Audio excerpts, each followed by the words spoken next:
Welcome to news alert. BRS పాలనలో తెలంగాణ అప్పుల రాష్ట్రంగా మారిందని ఉప ముఖ్యమంత్రి బట్టి విక్రమార్క విమర్శించారు. రంగారెడ్డి జిల్లా తలకొండపల్లి మండలం ఖానాపూర్లో 25 ఎకరాల్లో 200 కోట్లతో నిర్మించనున్న యంగ్ ఇండియా ఇంటిగ్రేటెడ్ స్కూల్ భవనానికి 20.52 కోట్లతో 5 విద్యుత్ ఉప కేంద్రాలకు శంకుస్థాపన చేశారు.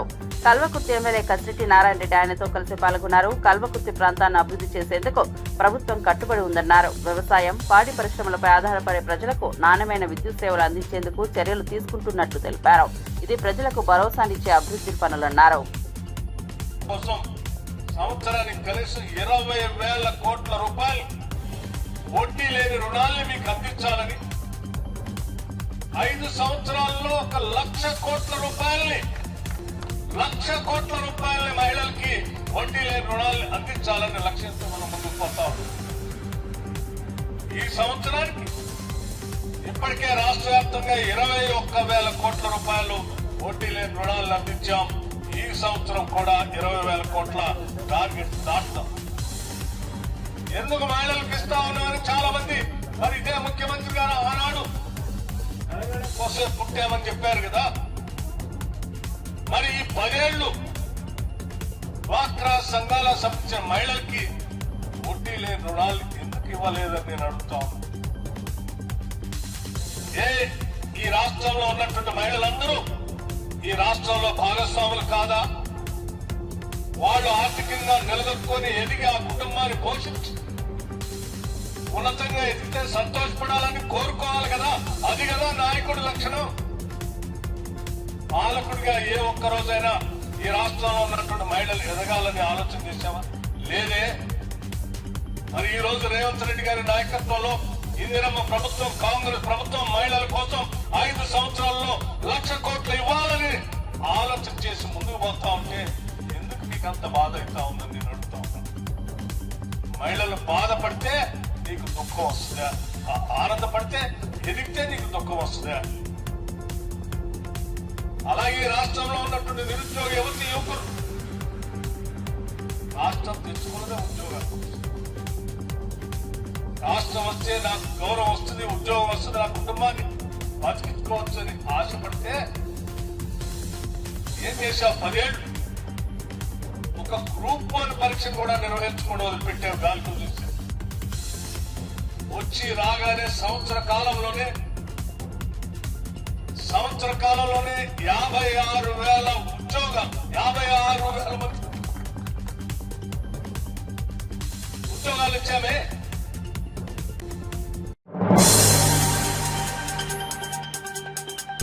టీడీపీ జాతీయ ప్రధాన కార్యదర్శి నారా లోకేష్ మహానాడు ప్రాంగణానికి చేరుకున్నారు. మహానాడు వేదికలో ఉన్న మంత్రులు, కమిటీలతో కలిసి వివిధ ఏర్పాట్లపై చర్చించారు. కార్యక్రమం నిర్వహణలో ఉన్న నేతలతో సమన్వయం ఏర్పరిచి సూచనలు చేశారు. ఆవరణలో ఉన్న కార్యకర్తలు నేతలను ఆప్యాయంగా పలకరించి వారి ఉత్సాహాన్ని పెంచారు. మహానాడు ఘనత, టీడీపీ పరిపాలన విశేషాలపై సమావేశాల్లో చర్చలు కొనసాగనున్నాయి.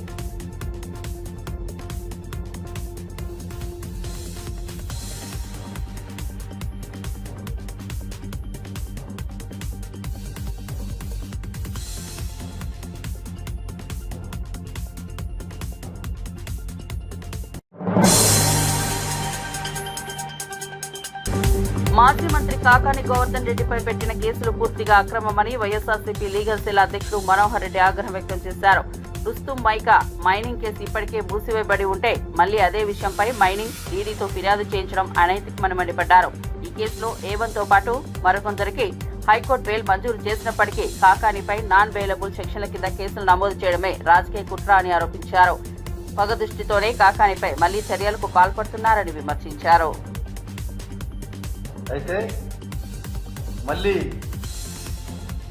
2025 ఫిబ్రవరిలో మైనింగ్ అధికారి బాలాజీ నాయక్ అనే వ్యక్తితో 14/2/2025న పోలీస్ స్టేషన్లో అతనితో కంప్లైంట్ ఇప్పించి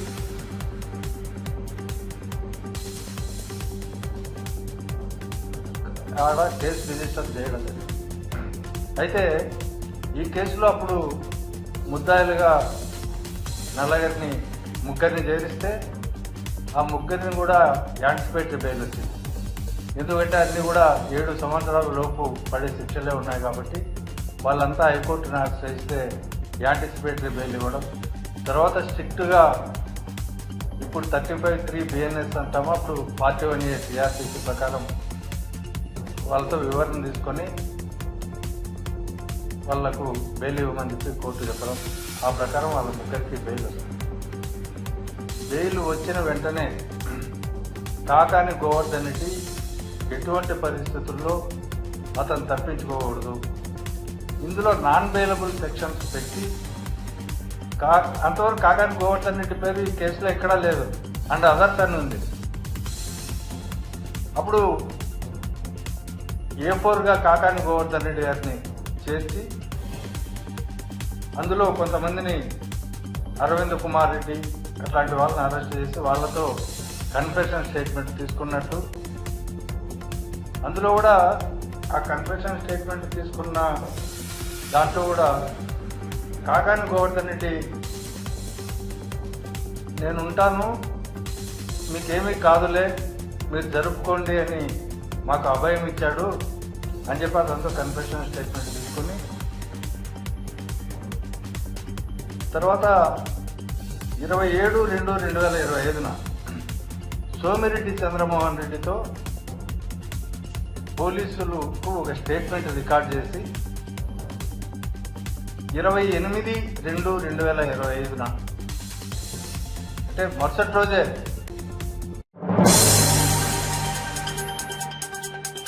చంద్రబాబు నాయుడు ప్రతిపక్ష నాయకులను రెడ్ బుక్ రాజ్యాంగం పేరుతో వేధించడమే లక్ష్యంగా పెట్టుకున్నారని టెక్కలి వైఎస్ఆర్సీపీ మహిళా నేత కొర్ల శిరీష విమర్శించారు. మాజీ మంత్రి కాకాని గోవర్ధన్ రెడ్డి అడిగిన ప్రశ్నలు తట్టుకోలేకపోయిన చంద్రబాబు కక్ష సాధించేందుకు అక్రమ కేసులు పెట్టించారని ఆరోపించారు. ప్రజల పక్షాన నిలిచిన వారిపై చంద్రబాబు ప్రభుత్వం తప్పుడు కేసులతో కక్ష తీర్చుకుంటోందని, ఇది ప్రజాస్వామ్యానికి మచ్చ కలిగించే చర్య అని మండిపడ్డారు. అధికారంలోకి వచ్చిన తర్వాత బాబు చేస్తున్న పనులకు ప్రజలు ఇచ్చిన బాధ్యతకు పొంతన లేదని విమర్శించారు. ఆయనకి ఎటువంటి సంబంధం లేకపోయినా సరే కొంతమంది టీడీపీ నాయకులు ఆరోపణలు ఫిర్యాదులు చేయించి కేసు నమోదు చేశారు. అయితే ఈ కేసులో ఏవన్ ముద్దాయిగా ఉన్న శ్యామ్ ప్రసాద్ రెడ్డికి ముందస్తు జైలు మంజూరు కావడంతో గోవర్ధన్ రెడ్డి గారిని ఎలాగైనా సరే జైలుకి పంపించాలి అనే కుట్రలో భాగంగా తవ్వకాలు జరుగుతున్న సమయంలో ఆయన గిరిజనులు బెదిరించారు అని మైనింగ్ అధికారులతో ఫిర్యాదు చేయించారు. కుట్రలో భాగంగా ఆయనకి బెయిల్ రాకుండా చేసి ఈరోజు ఆయన అరెస్ట్ కావడం మనందరము చూసాము. అంటే రాష్ట్రంలో భారత రాజ్యాంగాన్ని పక్కన పెట్టేసి యథేచ్ఛగా రెడ్ బుక్ రాజ్యాంగాన్ని అమలు చేస్తుంది కూటమి ప్రభుత్వం. అంటే ప్రతిపక్షంలో ఉన్నటువంటి వైఎస్ఆర్ కాంగ్రెస్ పార్టీ నాయకులు ప్రజల పక్షాన పోరాడుతూ ప్రజల గొంతై ప్రభుత్వ వైఫల్యాన్ని ప్రశ్నిస్తూ ఉంటే వారికి సమాధానం చెప్పే ధైర్యం లేక, మేము అడిగిన ప్రశ్నలకి సరైన సమాధానం చెప్పలేక వారు ఈ రకంగా మా నాయకుల పైన తప్పుడు సాక్ష్యాలు సృష్టిస్తూ తప్పుడు కేసులు బనాయిస్తున్నారు. మాజీ మంత్రుల పైన, ఎమ్మెల్యేల పైన, అలాగే మరి ఉన్నత అధికారుల పైన, అలాగే రిటైర్డ్ అధికారుల పైన, అలాగే సోషల్ మీడియా యాక్టివిస్టుల పైన కూడా తప్పుడు సాక్ష్యాలు సృష్టించి తప్పుడు కేసులు బనాయిస్తున్నారు. అందుకు వీరు చట్టాన్ని ఉల్లంఘిస్తూ అధికార దుర్వినియోగం చేస్తున్నారు. వీళ్ళు చేస్తున్న ధోరణాల వల్ల ప్రజాస్వామ్య స్ఫూర్తికి భంగం కలుగుతుంది. అందుకు ప్రభుత్వ తీరు పైన, అలాగే మాజీ మంత్రి కాకాని గోవర్ధన్ రెడ్డి గారి అరెస్టుని వైఎస్ఆర్ కాంగ్రెస్ పార్టీ తీవ్రంగా ఖండిస్తుంది. కూటమి ప్రభుత్వం ఒక విషయాన్ని గమనించాలి. మీరు ఎంత అణిచివేసినా సరే మీ ప్రభుత్వం పైన ఉన్నటువంటి వ్యతిరేకత సద్దుమనగదు. కాబట్టి ఇకనైనా సరే చంద్రబాబు నాయుడు గారు ఇలాంటి తప్పుడు రాజకీయాలు మానేసి రాష్ట్ర అభివృద్ధి పైన దృష్టి పెట్టాలి. రాష్ట్ర ప్రజలకు ఇచ్చినటువంటి వాగ్దానాలను నెరవేర్చడానికి ప్రభుత్వం కృషి చేయాలి. మీరు చేస్తున్నటువంటి అరాచకాలన్నీ కూడా ప్రజలు గమనిస్తున్నారు. సరైన సమయంలో రాష్ట్ర ప్రజలు కూటమి ప్రభుత్వానికి తప్పకుండా బుద్ధి చెప్పడం ఖాయం.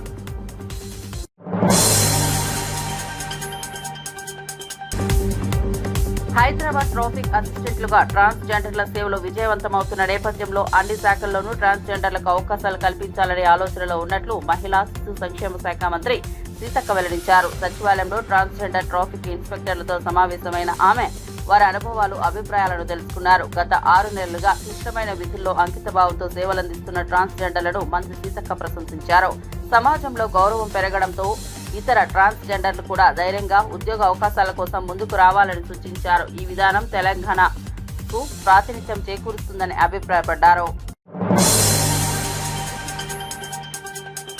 తెలంగాణ రాష్ట్రంలో రిజిస్ట్రేషన్ ప్రక్రియను మరింత వేగవంతం చేయడమే లక్ష్యంగా ఆధార్ ఈ సంతకం విధానాన్ని అమలు చేయనున్నట్లు మంత్రి పొంగులేటి శ్రీనివాసరెడ్డి వెల్లడించారు. మొదటగా నిజామాబాద్ జిల్లా, ఆర్మూర్, ఖమ్మం జిల్లా కూసుమంచి సబ్ రిజిస్టర్ కార్యాలయాల్లో ఈ విధానం ప్రారంభమవుతుందని చెప్పారు.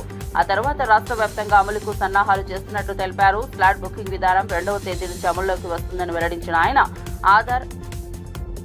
ఆధారిత సంతకంతో 15 నిమిషాల్లోనే రిజిస్టర్ పూర్తవుతుందని తెలిపారు. అవినీతి రహిత పారదర్శకత సేవల లక్ష్యంగా ఈ చర్యలు తీసుకుంటున్నట్లు వివరించారు. దేశవ్యాప్తంగా బలహీన వర్గాల నేతలను ఏకతాటిపైకి తేవాలనే లక్ష్యంతో ఢిల్లీలో జాతీయ ఓబీసీ సమావేశం నిర్వహించిందని మంత్రి పొన్నం ప్రభాకర్ తెలిపారు. దేశ అభివృద్ధికి సామాజిక న్యాయమే మూలమని రాహుల్ గాంధీ నమ్ముతున్న తీరును పొన్నం అభినందించారు. ఇండియా ఇంటర్నేషనల్ సెంటర్ ద్వారా జరిగిన ఈ సమావేశంలో తెలంగాణ నుంచి ఓబీసీ మంత్రులు, ఎంపీలు, ఎమ్మెల్యేలు పాల్గొన్నారు. దేశవ్యాప్తంగా ఓబీసీల హక్కుల కోసం కాంగ్రెస్ పార్టీ చేపడుతున్న చైతన్య యాత్రలో ఈ సమావేశం కీలకంగా నిలిచింది. దేశానికి రోల్ మోడల్ గా దేశంలో ఉన్నటువంటి బలహీన వర్గాల కాంగ్రెస్ నాయకులందరినీ ఒక వేదిక మీదకి తీసుకొచ్చింది. ఈ రోజు భారత ప్రధానమంత్రి గారు కూడా రాహుల్ గాంధీ గారు భారత్ జోడో యాత్రలో చెప్పినటువంటి జనగణనలో కుల సర్వే చేయాలని దానికి ఒప్పుకొని ప్రభుత్వం దానికి కార్యాచరణ తీసుకుంటున్న సందర్భంలో దేశవ్యాప్తంగా ఉన్నటువంటి కాంగ్రెస్ బలహీన వర్గాల నాయకత్వం అంతా కూడా బలహీన వర్గాలకు న్యాయం జరిగే రీతిలో కార్యాచరణ తీసుకోవాలని, భవిష్యత్తులో రాహుల్ గాంధీ గారు ధన్యవాదాలు చెప్తూ ఒక సభను ఏర్పాటు చేయడంతో పాటుగా రాహుల్ గాంధీ గారికి సంబంధించి ఇంత పెద్ద ఒక గొప్ప నిర్ణయాన్ని చాలామంది వ్యతిరేకించినప్పటికీ కూడా ఒక సామాజిక న్యాయం మాత్రమే దేశాన్ని ముందుకు తీసుకుపోతుందని విశ్వసిస్తూ ఈరోజు దేశంలో ఉన్నటువంటి అన్ని సామాజిక వర్గాలన్నింటినీ ఒక తారీఖు మీద తీసుకొచ్చే ప్రయత్నం చేస్తున్న రాహుల్ గాంధీ గారు ధన్యవాదాలు.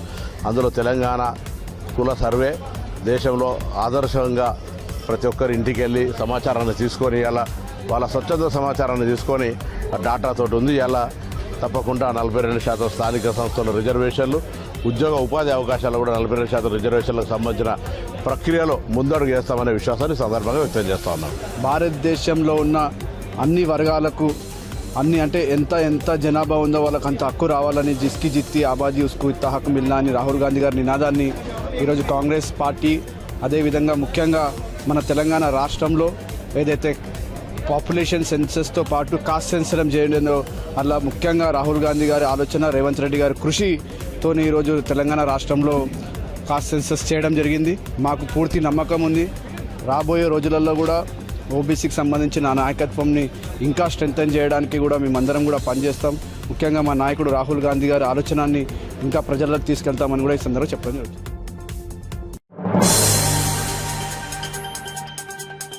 ఏపీఎస్సీ పరీక్షల్లో జరిగిన పొరపాట్లపై వైఎస్ఆర్సీపీ అధికార ప్రతినిధి యనమల నాగార్జున యాదవ్ స్పందించారు. 2019లో టీడీపీ ప్రభుత్వం ఇచ్చిన నోటిఫికేషన్ ఆధారంగా జరిగిన ప్రిలిమ్స్ పరీక్షల్లో 51 ప్రశ్నలు తప్పుగా ఉన్నాయని గుర్తు చేశారు. అయితే జగన్ ప్రభుత్వంలో ఈ తప్పులు సరిదిద్దుతూ హైకోర్టు పర్యవేక్షణలో మెయిన్స్ నిర్వహించామని తెలిపారు. ఇప్పుడు పిఎస్ఆర్ ఆంజనేయులపై ఆరోపణలు చేయడం అన్యాయమని నిష్పాక్షిక విచారణ జరిపించాలని కోరారు. చంద్రబాబు నాయుడు గారు 2014-19 మధ్యకాలంలో 34,108 ప్రభుత్వ ఉద్యోగాలు కల్పిస్తే జగన్మోహన్ రెడ్డి గారు ఆంధ్రప్రదేశ్ హిస్టరీ కాదు, మొత్తం భారతదేశ చరిత్రలోనే 6,31,310 ఉద్యోగాలు కల్పించి జగన్మోహన్ రెడ్డి గారు ట్రాక్ రికార్డు నెలకొల్పారు. ఇది జస్ట్ ట్రాక్ రికార్డు కాదు, ఇది ఆల్ టైమ్ రికార్డు. కాబట్టి జగన్మోహన్ రెడ్డి గారు ఉద్యోగాలు ఎలా ఇచ్చారు, చంద్రబాబు నాయుడు గారు ఉద్యోగాలు ఇచ్చారని చెప్తే నక్కకి నాగలోకానికి ఉన్నటువంటి వ్యత్యాసం మనకు కనబడుతుంది. సరే, ఇప్పుడు ఏపీఎస్సీ అక్రమాలని పిఎస్ఆర్ ఆంజనేయ గారిని ఇబ్బంది పెడుతున్నారో దాని గురించి ఒక చిన్న విషయాన్ని ముందుకు తీసుకున్నాం. ఈ నోటిఫికేషన్ 2018 డిసెంబర్ 31వ తేదీని ఇచ్చారు. అంటే ఎప్పుడండి?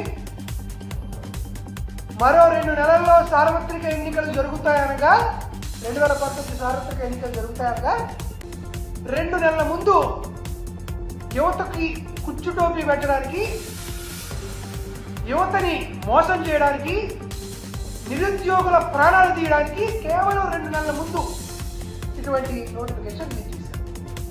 ఇది చంద్రబాబు నాయుడు గారికి ఉన్నటువంటి చిత్రం. తర్వాత 2019 మేలో ఒక ప్రిలిమ్స్ పరీక్ష నిర్వహించారు. చంద్రబాబు నాయుడు గారి చిత్తశుద్ధికి, చంద్రబాబు నాయుడు గారి గొప్ప అడ్మినిస్ట్రేటర్కి సాక్ష్యం ఏంటంటే ఈ ప్రిలిమ్స్ ఎగ్జామ్లో 51 తప్పులు వచ్చింది. ఈ 51 తప్పులు వచ్చిన తర్వాత హైకోర్టుకి వెళ్ళారు ఉద్యోగస్తులు అభ్యర్థులందరూ. ఈ హైకోర్టు ఇచ్చినటువంటి తీర్పు ఆదేశాల మేరకు వైఎస్ జగన్మోహన్ రెడ్డి గారు ముఖ్యమంత్రి అయిన తర్వాత చంద్రబాబు నాయుడు గారు ఇచ్చినటువంటి నోటిఫికేషన్లో ఉన్నటువంటి తప్పులన్నీ సరిదిద్దుకొని వాళ్ళకు ఒక మెయిన్స్ ఎగ్జామ్ నిర్వహించారు. ఒక మెయిన్స్ ఎగ్జామ్ నిర్వహించడమే కాదు, తరువాత పెట్టినటువంటి ఇంటర్వ్యూస్లో కానీ తరువాత ఇచ్చేటువంటి పోస్టింగ్స్లో కానీ ప్రతి సమయంలోనూ ప్రతి దశలోనూ పూర్తిగా గౌరవ న్యాయస్థానం ఇచ్చినటువంటి తీర్పులకు ఆదేశాలకు నిబంధనలకు నియామకాలతో సహా అన్నిటికీ హైకోర్టు పర్యవేక్షణలో న్యాయస్థానాల యొక్క ఆధ్వర్యంలో జరిగే రుస్తు మైన్స్ కేసులో మైనింగ్ శాఖ జాయింట్ ఇన్స్పెక్షన్ లో ఎలాంటి అక్రమాలు జరగలేదని తేలినా వైఎస్ఆర్సీపీ నేత కాకాని గోవర్ధన్ రెడ్డిని కక్షపూరితంగా అరెస్ట్ చేశారని పార్టీ అధికార ప్రతినిధి కారుమూరి వెంకటరెడ్డి ఆరోపించారు. రెడ్ బుక్ పాలనలో ప్రశ్నించే గొంతులను అణిచివేయాలని కుట్రగా ఇది చూస్తున్నామని అన్నారు. పల్నాడులో పిన్నెల్లి బ్రదర్స్ పై కూడా ఇలాగే తప్పుడు కేసులు పెట్టారని గుర్తు చేశారు. ఎన్ని కేసులు పెట్టినా వైసీపీ నాయకులు ధైర్యంగా ఎదుర్కొంటారని భయపడే ప్రసక్తే లేదని స్పష్టం చేశారు. రామకృష్ణారెడ్డి గారు వాళ్ళ బ్రదర్ మీద కూడా పెట్టినటువంటి మర్డర్ కేసు కూడా ఇంకో ఉదాహరణ చెప్పాలి. కాకాని గోవర్ధన్ రెడ్డి గారిది చూసుకుంటే ఎంత దారుణం అంటే ఈ కేసు కాకాని గోవర్ధన్ రెడ్డి గారిని A4 గా పెట్టారు. ఏంటంటే మైనింగ్ లో అంట అక్రమాలు జరిగిపోయినాయి. మైనింగ్ అక్రమాలకు సంబంధించి విదేశాలకి మైనింగ్ ఏదో చెన్నై కోర్టు ద్వారా తరలించారనేటటువంటి ఒక తప్పుడు కేసు పెట్టి A4 గా పెట్టారు. దీనికి సంబంధించి రుస్తుం అనేటటువంటి మైన్స్ లో అక్రమాలు జరిగాయంటూ ఎవరైతే తెలుగుదేశం పార్టీకి సంబంధించినటువంటి సోమిరెడ్డి చంద్రమోహన్ రెడ్డి ఇచ్చినటువంటి ఫిర్యాదు, దాని ప్రకారం పోలీసులు కేసు నమోదు చేశారు. A4 గా కాకాని గోవర్ధన్ రెడ్డి గారిని పెట్టారు. ఆల్రెడీ A1, A2కి ఈ కేసులో బెయిల్ వచ్చింది. బట్ ఈయనకి SC/ST కేసు కూడా దీంట్లో ఇంక్లూడ్ చేయడం వల్ల ఏదో గిరిజనులు బెదిరించారనే పెట్టి తప్పుడు కేసు పెట్టడం వల్ల కాకాని గోవర్ధన్ రెడ్డి గారికి బెయిల్ రాకుండా ఈ ప్రభుత్వం కుట్రలవన్నీ కేసు పెట్టింది. కానీ అసలు మైనింగ్ సంబంధించి అక్కడ అక్రమాలే జరగలేదని చెప్పి జాయింట్ ఇన్స్పెక్షన్ లో ఆల్రెడీ అక్కడ ఇన్స్పెక్షన్ జరిగినప్పుడు 1050 మెట్రిక్ టన్నుల నిల్వ ఉంది. అసలు అక్కడెక్కడ అక్రమ మైనింగ్ అనేది జరగలేదని చెప్పి ఆల్రెడీ రిపోర్ట్ ఇచ్చినా కూడా మళ్ళీ ఈ మైనింగ్ శాఖ ఇన్ఛార్జ్ DD ద్వారా ఫిర్యాదు చేయించేసి మళ్ళీ తప్పుడు కేసు పెట్టి అరెస్ట్ చేయడం జరిగింది. వాస్తవంగా వాళ్ళు పెట్టినటువంటి రిమాండ్ రిపోర్ట్ చూస్తే ఈ క్వార్జీ మెట్రిక్ టన్ను 12 లక్షల రూపాయలు ఉంటుందని చెప్పి పోలీసులు రిమాండ్ రిపోర్ట్ లో పెట్టారు. చాలా తప్పది. ఎందుకంటే క్వార్జీ మెట్రిక్ టన్ను విలువ కేవలం 20,000 రూపాయలు ఉంటుంది. అది కూడా బాగా నాణ్యత కలిగినటువంటి క్వార్జీ అయితే వాళ్ళు పెట్టినటువంటి రిమాండ్ రిపోర్ట్ లో 7 కోట్లు విలువ చేసేటటువంటి 60 మెట్రిక్ టన్నులు క్వార్జీ మెటల్ ఏదైతే ఈ మైన్స్ కి సంబంధించిన మిక్స్ మైకా మెటల్ ఇవన్నీ అక్రమంగా చెన్నై పోర్టుకి తరలించేసి విదేశాలకు తరలించారనేటువంటి ఒక తప్పుడు కంప్లైంట్. ఇక్కడ అర్థమవుతుంది కదా మీకు. అసలు అక్కడ జరగలేదని చెప్పి మైనింగ్ శాఖ ఇచ్చింది. వాళ్ళు ఇన్స్పెక్షన్ చేసి ఏం జరగలేదు, అక్కడ అసలు అక్రమ మైనింగ్ అనేది జరగలేదు, అక్కడ 1050 మెట్రిక్ టన్నులు నిల్వ ఏదైతే అలానే ఉంది అని చెప్పినా కూడా తప్పుడు కేసు పెట్టి ఈరోజు అరెస్ట్ చేశారంటే అంటే వైఎస్ఆర్ కాంగ్రెస్ పార్టీ జిల్లా అధ్యక్షులు కానీ మాజీ మంత్రులు ఎవరిని వదిలిపెట్టమేమో అందరినీ అరెస్ట్ చేసి ఈ ప్రభుత్వంలో జరుగుతున్నటువంటి ఏదైతే దుర్మార్గాల్ని ఏదైతే ఈ ప్రభుత్వంలో జరుగుతున్నటువంటి అన్యాయాల్ని వైఎస్ఆర్ కాంగ్రెస్ పార్టీ వాళ్ళు ప్రశ్నించకూడదు, ప్రశ్నిస్తే అరెస్ట్ చేస్తామనేటటువంటి టార్గెట్ లో భాగంగానే కాకాని గోవర్ధన్ రెడ్డి గారిని అరెస్ట్ చేయడం జరిగింది. దయచేసి ప్రజలు కూడా ఈ ప్రభుత్వం చేస్తున్నటువంటి దుర్మార్గాల్ని ఎండగట్టాల్సినటువంటి అవసరం ఉంది. వీళ్ళు చేసేటటువంటి తప్పుడు ప్రచారాన్ని, ఈ కూటమి ప్రభుత్వం చేసేటటువంటి తప్పుడు ప్రచారాన్ని దయచేసి నమ్మొద్దని చెప్పి ప్రజలకు చెప్తూ ఇలాంటి అక్రమ అరెస్టులకు వైఎస్ఆర్ కాంగ్రెస్ పార్టీ బెదిరేటటువంటి ప్రసక్తి లేదు. ఇంకా నెల్లూరులో మీడియాతో మాట్లాడిన ఎమ్మెల్సీ పర్వత్ రెడ్డి చంద్రశేఖర్ రెడ్డి మాట్లాడుతూ మైనింగ్ కేసులో కాకాని గోవర్ధన్ రెడ్డికి ఎటువంటి సంబంధం లేకపోయినా అబద్ధపు వాంగ్మూలం ఆధారంగా అరెస్ట్ చేయడం దుర్మార్గమన్నారు. అరెస్ట్ అనంతరం ఆయన్ను ఎక్కడ ఉంచారనే విషయాన్ని వెల్లడించకపోవడం చట్ట విరుద్ధమని విమర్శించారు. ఇదంతా కక్షపూరిత రాజకీయాలకు నిదర్శనమని, పోలీసుల బాధ్యత రాహిత్యాన్ని చూపుతోందన్నారు. ఈ కేసులో చట్టబద్ధంగా పోరాడి కాకానికి క్లీన్ చిట్ తీసుకొస్తామన్నారు. కూటమి ప్రభుత్వం హామీలు నెరవేర్చకుండా ప్రశ్నించే ప్రతిపక్షాలపై అక్రమ కేసులు పెట్టడం అప్రజాస్వామికమని అన్నారు. తీసుకొస్తున్నప్పుడు కానీ కనీసం సమాచారం ద్వారా ఇక్కడ ఒక జిల్లాకు సంబంధించిన ఒక రాష్ట్రంలోనే ఒక పాపులర్ అయినటువంటి ఒక ఫెమిలియర్ ఈ రాష్ట్రానికి సేవ చేసినటువంటి వ్యక్తి, మరి అటువంటి వ్యక్తిని అరెస్ట్ చేసినప్పుడు కానీ ఇవన్నీ కూడా మినిమం ప్రోటోకాల్ పాటించకుండా పోలీసులు ప్రవర్తిస్తున్న తీరైతే మాత్రం చాలా మంది బాధపడుతూ ఉన్నారు. ఈ రోజు జిల్లా వ్యాప్తంగా ఉన్నటువంటి వైఎస్ఆర్సీపీ అంతా కూడా కాకాని గోవర్ధన్ రెడ్డి గారికి అండగా నిలబడడం కూడా జరుగుతుంది. ఇది అత్యంత దురదృష్టకరమైనటువంటి ఇష్యూ కూడా. ఎప్పుడు కూడా ఇట్లా ఎవరో ఒకరు ఒక కన్ఫెషన్ స్టేట్మెంట్ బేస్ చేసుకుని కనుక అరెస్ట్ చేయడం కనుక ఇది కంటిన్యూ అయితే రేపు పొద్దున వైఎస్ఆర్సీపీ ప్రభుత్వం వచ్చిన తర్వాత ఏ నియోజకవర్గంలోనైనా కూడా ఏ చిన్న మైనింగ్ లోనైనా కూడా చేస్తారని చెప్పి ఎవరో ఒకరి దగ్గర నుంచి కనుక ఈ కన్ఫెషన్ స్టేట్మెంట్స్ తీసుకుంటే ప్రతి ఎమ్మెల్యేని కూడా అరెస్ట్ చేసే అవకాశం ఉంటుంది. సో ఇది మంచి పద్ధతి కాదన్నది కూడా ఈ రోజు ఇప్పుడు ఉన్నటువంటి ఎమ్మెల్యేలు కానీ మంత్రులు కానీ వీరందరూ కూడా ఆలోచించాలి. ఎప్పుడైనా ఉందా ఈ సంస్కృతి? ఒక చిన్న ఆరోపణ ఎవరో చేస్తారని చెప్పి పెద్ద వ్యక్తులను కూడా తీసుకుని వచ్చి రేపు అరెస్ట్ చేయడానికి వారిని తీసుకెళ్లి రిమాండ్ లోపల పెట్టి ఇబ్బందులు పెట్టడానికి గురి చేస్తే ఇంకెవరు మంచి వ్యక్తులు రాజకీయాల్లోకి వస్తారు? ఎందుకు సర్వీస్ చేయాలనుకుంటారు? ఈ పద్ధతి మంచిది కాదు. తప్పకుండా దీన్నంతా కూడా లీగల్ గా ఫైట్ చేయడం జరుగుతుంది. ఏ రోజుకైనా కూడా గోవర్ధన్ రెడ్డి గారు దీంట్లో క్లీన్ చిట్ తో ఆయన బయట వచ్చేదానికి కూడా అవకాశం ఉంది. ఎందుకంటే ఆయన ఏ విధంగా కూడా దాంట్లో ఆయన చేయలేదు. నేరుగా కూడా ఆ కేసులో ఏ విధమైనటువంటి ప్రత్యక్షంగా కానీ పరోక్షంగా కానీ ఆయనకు సంబంధించినటువంటి ఇష్యూ. సో అనవసరంగా పెట్టినటువంటి కేసు కాబట్టి కూడా దీన్ని న్యాయస్థానాల మీద మాకు గౌరవం ఉంది.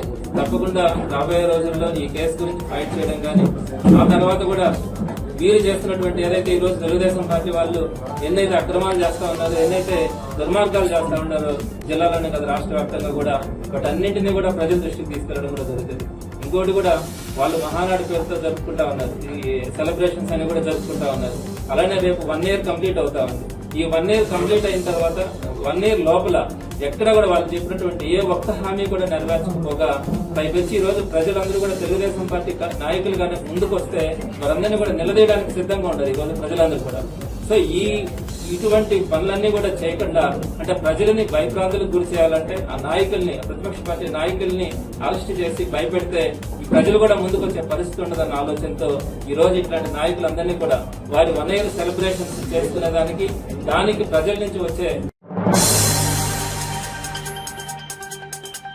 అభివృద్ధి సంక్షేమాన్ని పక్కన పెట్టి కూటమి ప్రభుత్వం డైవర్షన్స్ పాలిటిక్స్ కి మొగ్గు చూపిందని, అందులో భాగంగానే వైఎస్ఆర్సీపీ నేతలపై అక్రమ కేసులు పెడుతున్నారని మాజీ మంత్రి అనిల్ కుమార్ యాదవ్ మండిపడ్డారు. మైనింగ్ ప్రాంతానికి ఎన్నడూ వెళ్లని కాకాని గోవర్ధన్ రెడ్డిని మైనింగ్ కేసులో అరెస్ట్ చేయడాన్ని తీవ్రంగా ఖండిస్తున్నామని చెప్పారు. పార్టీ తరఫున వైఎస్ఆర్సీపీ నేతలంతా కాకానికి అండగా నిలబడతామని, న్యాయపరంగా ఈ కేసులో పోరాటం చేస్తామని స్పష్టం చేశారు.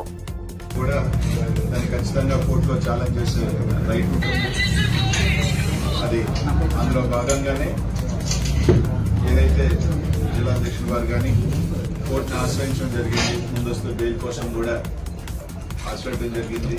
ఇందులో భాగంగా కోర్టు సెలవులు రావడం, కొద్దిగా హైకోర్టులో కూడా కొంచెం పెండింగ్ ఉండటం, అందులో భాగంగానే ఈరోజు మీ మీడియా ముఖంగా అందరి కూడా గోవర్ధన్ రెడ్డి గారిని అరెస్ట్ చేశారని చెప్పి వింటా ఉన్నాం. అదే కొంత అధికారులు కూడా ప్రశ్నలు కూడా కొంత పోలీసు అధికారులతో మాట్లాడితే కూడా అరెస్ట్ చేశామని చెప్పి చెప్పడం కూడా జరుగుతుంది. ఈరోజు ఒకటి అడుగుతా ఉన్నాం, సరే రైట్, అరెస్ట్ చేసిన తర్వాత తప్పకుండా ఏ విధంగా కొట్లాడాలి, ఏ విధంగా జ్యుడిషియల్లో ఫైట్ చేయాలని మాత్రం తప్పకుండా చేస్తాం. తప్పకుండా వైఎస్ఆర్ కాంగ్రెస్ పార్టీ పక్షాన అందరం కూడా జిల్లాలో ఉన్న నాయకత్వం అందరం కూడా ఓటునకు అండగా ఉంటాం. ప్రతి ఒక్కరూ కూడా వైఎస్ఆర్ కాంగ్రెస్ పార్టీలో కుటుంబంలో ప్రతి ఒక్కరు కలిసి ఏదైతే జరుగుతుందో వాటి మీద కలిసికట్టుగానే మేము చేస్తాం. తప్పకుండా ఏదైతే కోర్సును అరెస్ట్ చేసిన తర్వాత కొద్దిగా పోలీస్ వ్యవస్థ కానీ జిల్లా మంత్రి గారిని అరెస్ట్ చేసిన తర్వాత వచ్చి ఎప్పుడో అరెస్ట్ చేశాం, లేదు మేము పలానా టైం పెడతాం అని తొందరగా బయటకు వచ్చి వాళ్ళకు బులెటిన్ రిలీజ్ చేస్తే బాగుంటుంది. అలా కాకుండా తీసుకొచ్చి ఇప్పటికీ కూడా ప్రెస్ వాళ్ళకి కానీ ఎక్కడ కూడా ఇంకా కూడా ఒక అఫీషియల్ ఇన్ఫర్మేషన్ ఇవ్వకుండా వాళ్ళ దగ్గర రకరకాల డీటీసీలో తీసుకొచ్చారు, డీటీసీలో పెట్టారనో లేదని రకరకాలు వింటా ఉన్నాం. అలా కాకుండా ఖచ్చితంగా ఇమీడియట్ గా ఎస్పీ గారు తీసుకొచ్చిన తర్వాత వాళ్ళకి సంబంధించిన ఏదైతే పోలీస్ స్టేషన్ కేసు ఉందా ఏదో తొందరగా దాన్ని ఇమీడియట్ గా చెప్పాల్సిన బాధ్యత కూడా ఇక్కడున్న పోలీస్ యంత్రాంగం అంతా మీద కూడా ఉందని చెప్పిన అందరం కూడా ఉంటూ ఒకటైతే చెప్తా ఉన్నాం, ఇలా కేసులు పెట్టి వైఎస్ఆర్ కాంగ్రెస్ పార్టీ క్యాడర్ని కానీ నాయకులు కానీ ఎవరు కూడా మనోధైర్యం తగ్గించలేదు. మేము అందరం కూడా కలిసిగానే ఉంటాం. అందరం కూడా మా అందరి కలిసికట్టుగా సపోర్ట్ కోరడానికి ఎప్పుడు ఉంటాం. తప్పకుండా కోర్టులో తప్పకుండా అన్ని రకాలు కూడా ఫైట్ చేస్తామని తెలియజేసుకుంటూ, అదే కాకుండా కొంతమంది క్యారెక్టర్ అసాసినేట్ చేసే విధంగా కూడా కొన్ని వార్తలు రాస్తా ఉన్నాం సోషల్ మీడియాలో కావచ్చు, కొన్ని మీడియాలో కూడా. దయచేసి ఇట్లాంటి ఇంకా పోలీస్ యంత్రాంగమే ఇంకా క్లారిటీగా ఎక్కడ అరెస్ట్ చేశామని కానీ ఎక్కడ ఇచ్చేసామని కానీ అఫీషియల్ గా ఇంకా ఇవ్వాల. ఉచాయిగా మేము పత్రికా వాళ్ళు కానీ లేకపోతే 49,500 కోట్ల రుణమాఫీ అంటూ హామీ ఇచ్చిన కాంగ్రెస్ నేతలు మాట తప్పారని బీఆర్ఎస్ వర్కింగ్ ప్రెసిడెంట్ కేటీఆర్ ఆరోపించారు. 3 రోజుల్లో బట్టి విక్రమార్క మొత్తాన్ని ప్రకటించగా రేవంత్ రెడ్డి 1 సంవత్సరం కడుపు కట్టుకుంటే చేయవచ్చన్న మాటలను గుర్తు చేశారు. కానీ అసెంబ్లీలో మాత్రం 26,000 కోట్లు మాత్రమే ప్రకటించారని, బ్యాంకర్లకు మాత్రం కేవలం 11,000 కోట్లు ఇచ్చి రుణమాఫీగా ప్రచారం చేసుకుంటున్నారని విమర్శించారు. ఇది రైతులతో మోసమని కేటీఆర్ ఆరోపించారు. చాలా పైసలు అయితే సార్ అని వాళ్ళు చెప్పారు. చాలా అంటే ఎంత అన్నాడు. దగ్గర 50,000 కోట్లు అయితే సార్, కరెక్ట్ గా చెప్పాలంటే 49,500 కోట్లు అయితే సార్ అని చెప్పారు. చెప్తే ముఖ్యమంత్రికి గొంతులో రాయిబడ్డట్టు అయింది. వామ్మో ఇదేమి రాని తెలియక చెప్తిమి, ఏదో ఒకటి చెప్తిమి ఎట్లా అని ఆలోచన చేసినాడు. ఆయన బట్టి ఇద్దరు కూర్చున్నారు, ఏం చేయాలా ఆలోచన చేసి తెల్లారి ముఖ్యమంత్రి గారు ఎక్కడో మీటింగ్లో మాట్లాడుతున్నాడు. 49,500 కోట్లని ముందు రోజే బ్యాంకులు చెప్పి పోతే తెల్లారి ముఖ్యమంత్రి గారు ఒక సభలో మాట్లాడతాడు. 40,000 కోట్లు నేను కట్టేస్తా, 1 సంవత్సరం కడుపు కట్టుకుంటే 40,000 కోట్లు కట్టి పారేస్తా అన్నాడు. 9,000 కోట్లు మింగేసిండు రాత్రికి రాత్రి. 4 రోజులు అయింది క్యాబినెట్ మీటింగ్ పెట్టే. క్యాబినెట్ కు రుణమాఫీ అని ఫైల్ తీసుకుపోయి ముఖ్యమంత్రి గారేమో 40,000 కోట్లు అని చెప్పే. 4 రోజుల తర్వాత క్యాబినెట్ కు ఫైల్ పోతే రుణమాఫీ 31,000 కోట్లతోని రుణమాఫీ అని మళ్ళా సపట్లు కొట్టారు. మళ్ళా 9,000 కోట్లు మింగిండు. తర్వాత మళ్ళీ చూస్తే అసెంబ్లీ పెట్టిండు, మేమందరం పోతుంది రుణమాఫీ ఏమని బడ్జెట్ పెట్టిండు. బడ్జెట్ కాడికి వచ్చే వరకు 26,000 కోట్లతోని రుణమాఫీ, మళ్ళా 5,000 కోట్లు మింగిండు. మేం పరిశాన్యమా 7 వైరాలు. మళ్ళా చూస్తే 4 రోజులకు సావు కబురు సల్లగా బట్టి గారు చెప్పారు. ఎప్పుడు మళ్ళా బ్యాంకులతో మీటింగ్ పెట్టిండు. అందులో తెలుగులో మాట్లాడితే మనకు తెలుస్తుందని చెప్పి వాళ్ళతో ఇంగ్లీష్లో మాట్లాడుతున్నాడు. మన దానిలో కూడా అంతో ఇంతో ఇంగ్లీష్ వచ్చిన వాళ్ళు ఉన్నారు కదా, ఈ ప్రవీణ్ అన్న లెక్క నా లెక్క. మేము చదువుకున్నాం కొద్దిగా, బట్టన్నంత తెలివి లేకపోవచ్చు కానీ మాకు కూడా కోస్తా ఉన్నది కదా. వాళ్ళకి చెప్తున్నాడు ఇంగ్లీష్లో. ఎవరు బట్టి, ఇగో మేము పైసలు వేసినాం కానీ మీరు ఇంకా 11-12,000 కోట్లు కూడా ఇవ్వలేదు కదా రుణమాఫీకి అని తిడుతున్నాడు వాళ్ళని ఇంగ్లీష్లో. అంటే ఎక్కడ కథ ప్రారంభమైంది? 49,500 కోట్ల కాడ ఇచ్చింది ఎంత? 11-12,000 కోట్లు. చారాన కోడికి బారాన మసాలా తిన్నరా? ఇదే ఎక్కడ 49,000 కోట్లు, ఎక్కడ 11,000 కోట్లు. ఇంకా సిగ్గు లేకుండా దానికి రుణమాఫీ చేసేసినాం, మేమేదో ఏకేసినాం పీకేసినాం అని చెప్పి ఊర్ల నిండా ఫ్లెక్సీల మొగాలకి.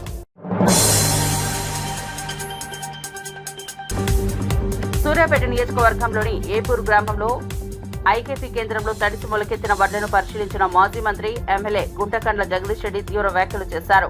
60 రోజులైన ప్రభుత్వం వడ్లు కొనకపోవడం దారుణమన్నారు. రైతులు రారీ కోసం పడిగాపులు వేస్తున్న పరిస్థితిని విమర్శించారు. పంట పండించడమే కాక అమ్మడానికి రైతులు శ్రమిస్తున్నారని ఆవేదన వ్యక్తం చేశారు.